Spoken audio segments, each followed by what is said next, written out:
Hi, this is Zoe again.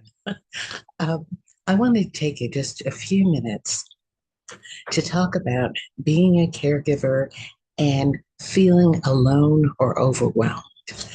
Um, you may have someone who uh, is in the stages of dementia or Alzheimer's, or you may be taking care of someone who is fully, completely in control of their faculties, but has some physical challenges. Either way, it is not easy to manage your life and someone else's. Okay.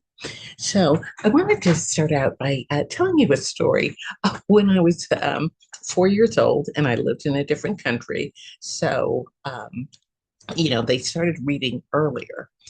And in my 4 year old brain, I had told my teacher that I wasn't ready to start reading and I would let her know when I was. Well, in my 4 year old brain, I didn't realize that she, of course, would tell my mother, who was a clinical psychologist. And so, bottom line was, when I got home it was on a Friday, my mother had found out where the rest of the class was and had assured the teacher that on Monday I would be where the rest of the class was. And I remember, um, I don't know if she did it on purpose or not, but sitting at this desk with the window open and hearing all of the other children playing outside, and I was learning to read. Now, needless to say, on Monday, I was with the rest of the class because that entire weekend, I sat there and I learned to read. Okay. But I remember thinking, oh God, they've got it so much easier. And oh, they're having so much fun, etc. And sometimes that's the way we feel in our caregiving journey. We look around at others and we just decide that their lives are so much better and so much easier. Well, the first thing that I want to say to you is stop comparing because everybody everybody's life is a little bit different and everybody goes through stages. So I just want you to realize that just because things look a certain way doesn't mean they are that way. And it doesn't mean that they're going to be that way forever. So, really quickly, let me try to tell you a few things that you can do during this time period um, to not feel so overwhelmed or alone. One, the first thing is remember that you're important too. Okay. It's easy to forget that we have, because we compare and we do it all the time. Um, at least I can walk, at least I can talk, I can at least, okay, right now, you are important too. And that's the first thing. If you need to post it someplace, I'm important too. Remember that. Okay. Um, and stop waiting. Okay. This is important. Stop waiting for permission from the caregivee, patient, whoever they might be in your life, family, friends, etc., to tell you that it's okay to take care of yourself. Sometimes they don't know. Sometimes, they got problems of their own and they haven't had time to think about yours. But the bottom line is, you know what you're going through and waiting for permission for somebody to see all that you've been doing. Stop. Okay. Because maybe you're one of the few who does uh, have people in their lives who constantly reinforce you, but most people don't. Next, you need to call, text, or post somewhere what it is that you're feeling. And, Facebook can be, um, I'm older, so, but one of the groupings. Let me see if I've got it here. Um, Caregivers Support Global. There's a lot of different caregiver sites on Facebook that are free, and you can post anonymously. Um, or you can call or text someone that you know understands. Don't look to your church group. Don't look to your friends. Don't look unless they have been in that situation or they are super empathetic, then otherwise find someone. And if you need to go to a group where you're anonymous, or you can post it as yourself, it's up to you, but where people understand what it is that you're going through. Okay. And just posting that or talking to someone can make a huge, huge difference. I've started a channel and I will be posting it on this video. Um, on this YouTube page that you can go to and just express yourself. Um, Step outside, even if you cannot leave, go on a porch 5 to 10 minutes and just breathe.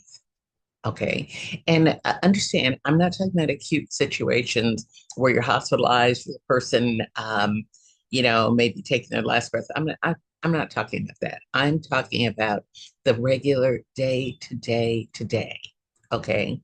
Give yourself 5 or 10 minutes where you're still within earshot. You know that anything can, if you need to make something happen or if you need to respond to something, you can do so, but give yourself 5 to 10 minutes outside just breathing because you deserve it. Next, um, realize that this is your current situation and you may not be able to do everything you once did or everything that you will do again, but it doesn't mean that you can't do anything. It is not all or nothing, even though it may feel that way sometimes. Um, Next, stop trying to fix everything at once. If you can stop and say, you know, what can I do today? And document that. Um, Make sure that you know that you have done that one thing, whether it was being extra nice to your caregiving patient, whatever it may be, or you gave yourself 10 minutes outside, or you made a doctor's appointment. Whatever that one thing is, make sure that you document it so you can go back and say, I made some progress that day. Maybe you intend to do 5 things, but if you just do one, okay? Next, give yourself permission to cry. Every once in a while, it doesn't make you weak. It just means sometimes we need that release.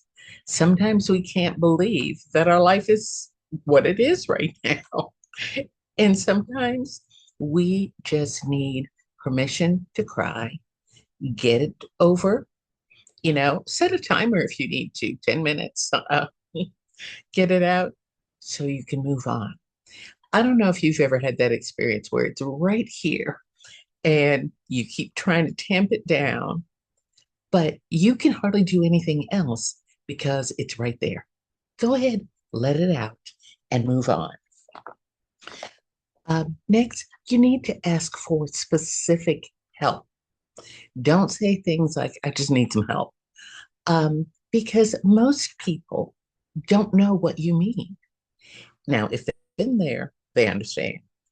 But a number of people haven't been there and they really would help if they knew what to do. So things like, a need for, dinner to be made or brought to us or whatever tomorrow night, or I need somebody to go by the pharmacy, or um, can you sit with dad for 2 hours on Sunday? I want to go to church, or I just want to go someplace, going to a cemetery and crying your eyes out. Nobody's going to bother you because it's a cemetery. Okay. So wherever or whatever it is that you need to do, be specific when you ask for help and think about what would make my life easier this week. Okay. And ask for that. Next, say out loud what you're feeling. You know, um, naming the feeling makes it much less powerful. I'm angry. I'm overwhelmed. I feel alone.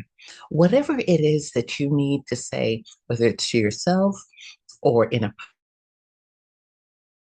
post or to someone who gets it, um, go ahead and say it so it separates you from the feeling.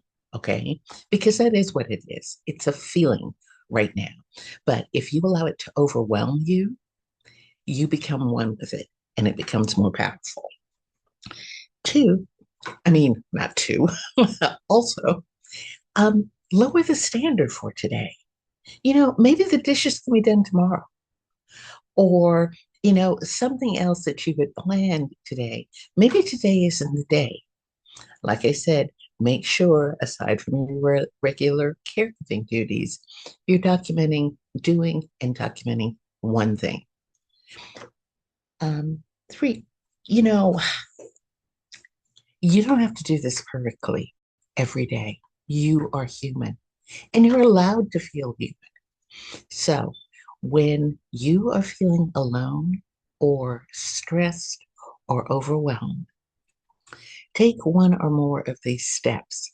But the thing that I would encourage you to do is one, remember that you're important. Two, find someone, even if it's on a post, okay? Because you will get feedback from that. People telling you they understand, people whose stories are even worse than yours. Remember, get it out, separate it from you. And then, like I said, I've given you several pointers, but ask for specific help. Think about what it is that you need this week that you can ask somebody to do that would take something off of your plate.